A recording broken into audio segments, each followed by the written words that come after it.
I first heard about the opportunity to go to an orphanage in the Dominican Republic and help teach children English, I ecstatically jumped at the chance.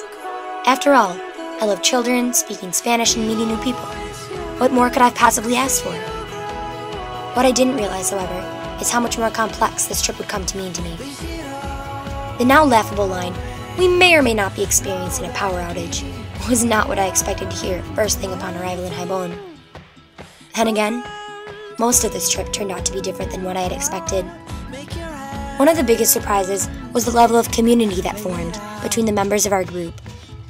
I was skeptical about going to a different country with people who, at the time, I didn't know very well.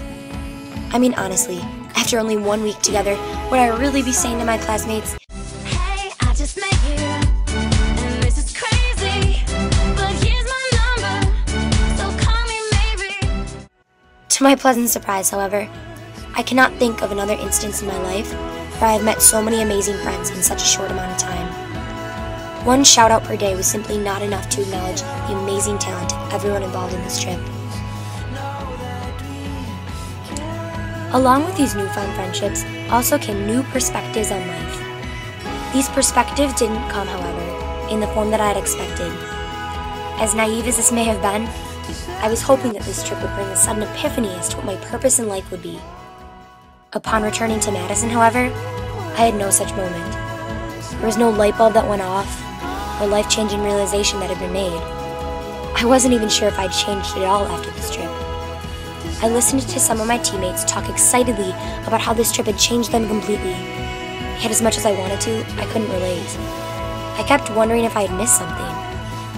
About a week later, I was at lunch with a friend who was saying that all she ever did was worry about the next test or project she had to work on, and that it stopped her from enjoying her time with friends and family. I offered her the advice that whether we realize it or not, this is it. This moment, this afternoon, this day, this is our life. If we only worry about the future, we won't fully be able to enjoy the present. After saying this, I stopped. Had I really just given advice using an Outreach 360 principle?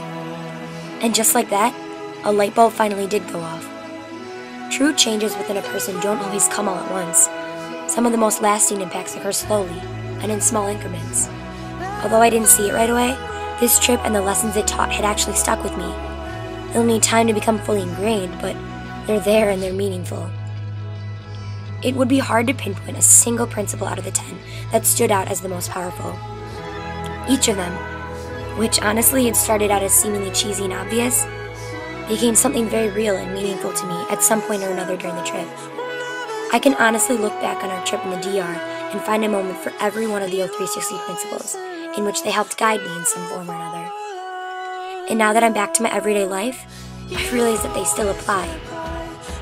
Although I don't know exactly where my life will take me next, I feel optimistic that these principles will lead me in the right direction for serving others and truly releasing the hero within.